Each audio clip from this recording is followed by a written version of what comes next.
This is a privilege ordinary people could never afford in their lifetime. An elderly man, desperate to survive, spent a staggering $1 billion to have himself killed. Yet as the machine ceased its operation, he didn't die. Instead, he became a young man. When he looked to the side, he discovered his former self had already become a corpse. He couldn't believe that consciousness transfer had truly given him a new life. The old man, named Jack, was a globally renowned billionaire. With wealth rivaling nations, he should have been enjoying a wonderful retirement. Unfortunately, he encountered life's most painful reality, dying with money left unspent. He had just been diagnosed with a terminal illness, leaving him only 6 months to live. No amount of money could help him now. Just when he was at his wit's end, a friend brought him a glimmer of hope. He was referred to a secret biotech company dedicated to solving problems for the wealthy, transferring rich people's consciousness into clones to achieve immortality. However, after successful resurrection, he would no longer possess his original identity or appearance. This meant completely abandoning his former life and continuing with an entirely new identity. Jack only cared about staying alive, so he handed over the billion-dollar fee without hesitation. The next second, he collapsed in a restaurant.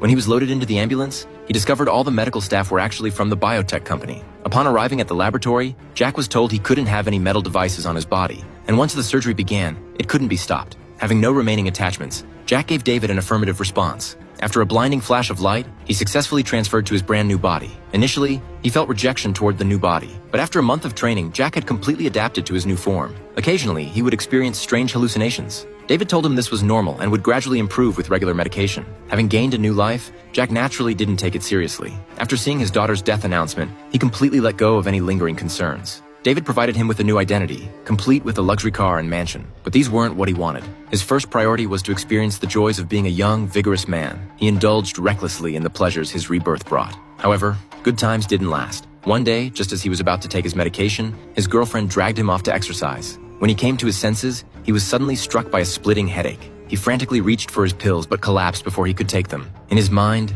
images of a mother and daughter and scenes of war emerged. These memories felt so real, as if he had lived them himself. Puzzled, Jack urgently sought out David, but was told these were just hallucinations. The woman in his dreams was merely his imagination. However, Jack had never mentioned the person in his dreams was a woman. This made him realize he was caught in a massive conspiracy. Back home, based on his dreams, he searched for and found a small town. Following the coordinates, he quickly located the place. Next to a water tower stood a small wooden cabin. Jack walked in curiously. What he never could have imagined was that hanging on the wall was a family photo of them all together. This left Jack thoroughly confused. He finally realized this body wasn't a clone, but a living human being. Not only did he have a lovely daughter, but he had also been a soldier. Just then, a woman with a gun suddenly appeared behind him.